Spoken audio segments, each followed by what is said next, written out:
Hi, my name is Paul Maddox and I'm here today to talk to you a little bit about Zira. Zira is this little monosynth here that I've been working on for a while, and I wanted to talk to you a bit about it and run you through some of the features. So let's go from the top. This is a MIDI in, this is your power in, which can be anything from 9 volts DC up to about 15 volts DC, and this is the audio out over here.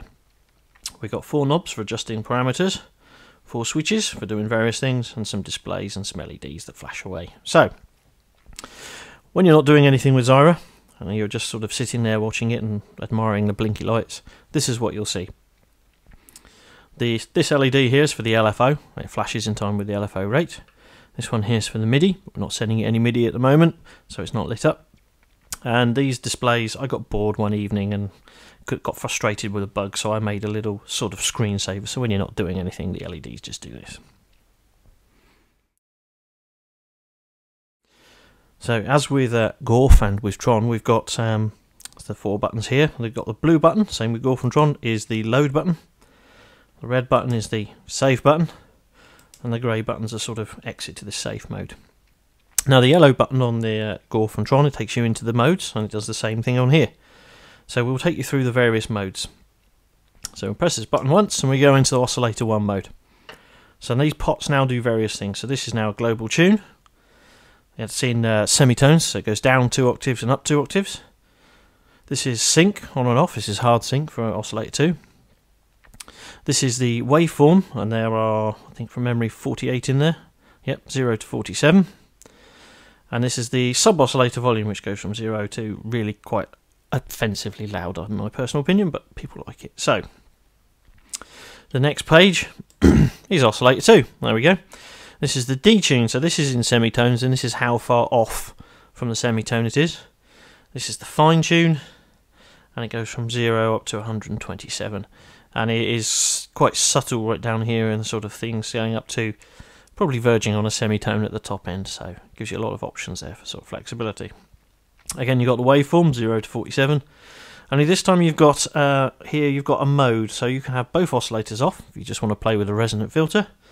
You can have oscillator 1 on, oscillator 2 on, or you can have both on. So the next screen, we'll press it again, is the VCF. So in here we've got filter cutoff, resonance, envelope depth, and the keynote follow. Same as you get with most synthesizers, really. Then we have the filter EG, fairly standard ADSR, nothing really too much to talk about that one on that one. Then we have the amplifier EG, again, same standard ADSR. Nothing super flash. Next we've got the LFO. Things get a little bit complicated here. So we've got the rate, and as you can see, if I turn it down, the LED flashes slow. If I turn it up, it flashes quite mad. So there you go. Then we've got the shape. So we can have a sine wave, we can have a ramp, and you'll notice the LED changes to show the shape that we're doing. So if I adjust the speed down there, you can see you're getting a nice sort of ramp. Then you've got a square wave, and then you've got a random. And the LED changes brightness according to the random level it's playing. So there you go. Put it back on sine. This one is a delay, so you can insert a delay, and when you press a note, the LFO will gradually fade in from very short to about 2 or 3 seconds, not excessively long at the top end there. And then down here you've got a mode. This is, so when you press the key on the keyboard, the LFO will trigger once, run through, and then stop. So that's when you turn that to on, and you'll see the LED stop until you send a MIDI note, and then it will light and dim again, same as whatever shape you've got on there. Particularly useful for hard sync sounds because it effectively gives you a third EG. I'll demonstrate one of those in a minute. So let's turn that back off so we get the LED flashing again. Next one is the LFO modulation options. So because we've got 4 7-segment displays here and not a lot of space, I had to cheat a bit. So this is oscillator 1 depth, hence the capital O. So that's all the way up from plus 60 down to minus 60, and there's a 0 in the middle. There we go. This is oscillator 2 depth, hence the little o. This is filter cutoff and filter resonance. One of the features I like particularly with some of the sounds I play with is to take the LFO, sweep it once and route it to the resonance. Gives it a sort of nice squelchy start but quite a fat end. Next one is the velocity modulation. So you can route it to oscillator 1 waveform, oscillator 2 waveform, filter cutoff, or filter resonance. And then we're back to the start, and that's it. So quite basic parameters. I think there's 10 pages in all. I didn't count them, I forgot. So there's 40 parameters there, but it's enough to do quite a lot of stuff. So let's run you through a couple of the sort of demo sounds we've got here.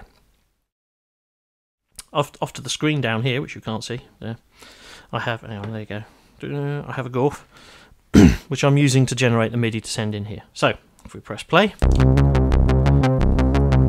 can hear what sound 1 sounds like. And just to show you, we can go into the filter cutoff.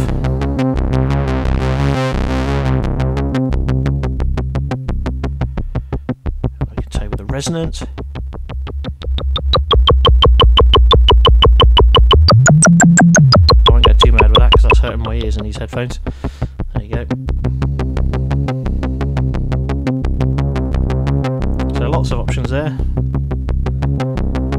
There we go. What else have we got in here? Let's show you the oscillators. There we go. So we can change. Tell you what, let's just put it into oscillator 1 only. There we go. Oscillator 1 on its Todd. So we can change the waveform. Lots of variety here. Should be a bit of something for everyone. Sort of sine waves and square waves and sawtooths and random sort of PPG-ish type sounds, which I particularly like. There's a whole series of vocally ones. There you go. Nice big harsh one there. And all sorts of organy things and bells and what have you. Sub-oscillator, you'll see what I mean about it being really loud. There you go. You can hear me fade it in. So it gets up to full volume, it drowns out everything. It's quite a good sound really.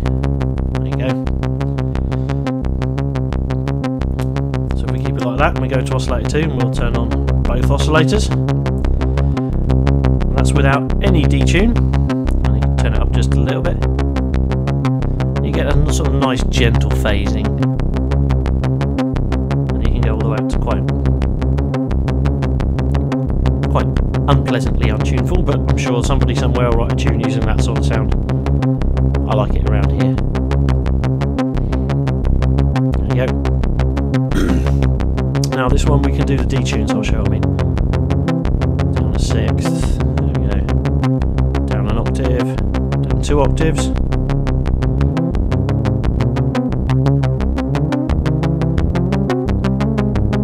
Everyone's favourite, up a fifth. There we go. There you go, up a fifth. It's really standard for a lot of the early TD stuff. There we go. So that's a fairly standard sort of synthy sound. I'll run you through some of the other sounds that, in the best traditions of Blue Peter, or these ones I made earlier. So there we go. So sound 2. Yeah, nice sort of big fat filtery sweep thing. If I remember rightly, this is the hard syncy sound. Oh no, that's the sort of classic PPG funky sound that I really like. So there you go. There we go. This one here. This one should be a fairly bland sound. There you go. This time I'm using the velocity to modulate the waveforms. If I find the right sound on me Gorf. There you go. It's playing the same note. I'm just changing the velocity, which this is interpreting to change the waveforms on oscillator 1 and oscillator 2. There you go. So let's go back to this and we'll try sound number, there we go, 15. There we go. There you go. That's the oscillator sync one. Now, with traditional oscillator sync sounds, you can only sync with the sort of standard sort of sawtoothy sound. Because this is digital, we can sync with any of the waveforms we want. So you can get all sorts of weirdness. You still get the basic sort of screamy sort of sync sound, but you can have all sorts of weird things going on. So there we go. And we'll load sound 16. I can't remember honestly what half of these are, so I'll press load. Oh, that's one where I've got oscillator 2 quite high and the sub oscillator quite low. And a squelchy filter sound. And then sound number 17. There we go. Another sort of PPG vocally sound. There we go. And finally, sound number 18. Now this one I did to demonstrate the LFO delay, but I'm not entirely sure I saved it properly. No, hang on, let's try a different sound. There you go. So that's Gorf just playing a long note, and you can hear the LFO fading in. You'll notice you get the LED on the note on and the note off. It helps. I find that helps with debugging. A lot of people said they like it. Well, yeah, they're finding problems with their MIDI rig. There you go. I'll show you a couple of other things we've got in here. If you press these two buttons together, load and global. Load and that one, sorry, we go into global mode. So this lets me select the MIDI channel from 1, and this is as a detune. Go from all the way to plus 60 to minus 60. It's about up and down half a semitone, so a quarter of a semitone. It's enough range that you can tune it to something else if you need to. So if you're halfway through the menus here and you decide you want to actually, I've got to the amplifier envelope and I want to go back to the filter cutoff, I can press this button, the yellow one, and hold it down, then press the red one, and I can navigate my way down through the menus. Or if I press the grey one, I can navigate my way up through the menus. And as long as you've got the yellow button down, it lets you see which menu you're on. So I can go, oh, actually, whoops, no, I want the filter. There we go. So now I'm back at the filter screen, and it shows you the parameters for the knobs. So there's one more mode I want to show you, and this is one that's been requested by Till Copper, hi Till, especially because you can't actually see the parameters you've got in here until you whittle the knobs. You might want to write your patch down. So if you press these two together, you go into what's called show mode. So now I can twiddle the knob here and it shows me the value of it. It doesn't change it, it just shows me the value of that parameter. So if I go here, that's waveform, I'm picking everything that's a 0, which is a great start. There you go, so sync's off, tuning set to 1 octave down, and just as before I can press that button and go forward a menu. I got both oscillators on, I've got waveform 0, I've got a detune of 17, and I've got a harsh detune of an octave.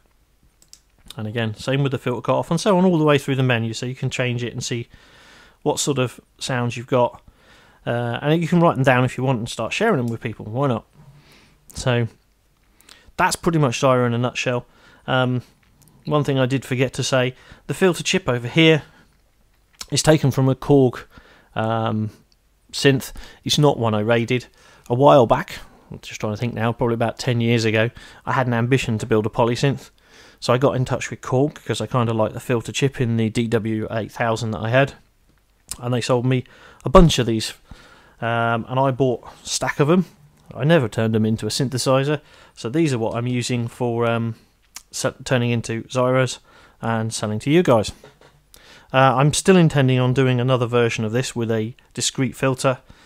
How well I can do that and what type of filter, I just don't know yet, because as you can see, the space I've got for the filter is this tiny little corner of the PCB, and it's fairly cramped. I have got a design that uses an MS-20 filter, but it is incredibly dense in this corner, and I wouldn't recommend it for any beginners. So I'm going to have a look around and see what other tricks I can do with single inline modules for op amps and such to try and sort of condense it all and get a bit more filter in here. I wish Korg still made these chips because they sound fantastic. It's a 24-pole low-pass filter. It's got 2 VCAs in for the mix. It's got a final VCA out. It's a stunning chip. It sounds great. I really wish Korg made them still, because I would buy them by the bucket load. Just wanted to say thanks very much for watching. Couple of quick things before I go.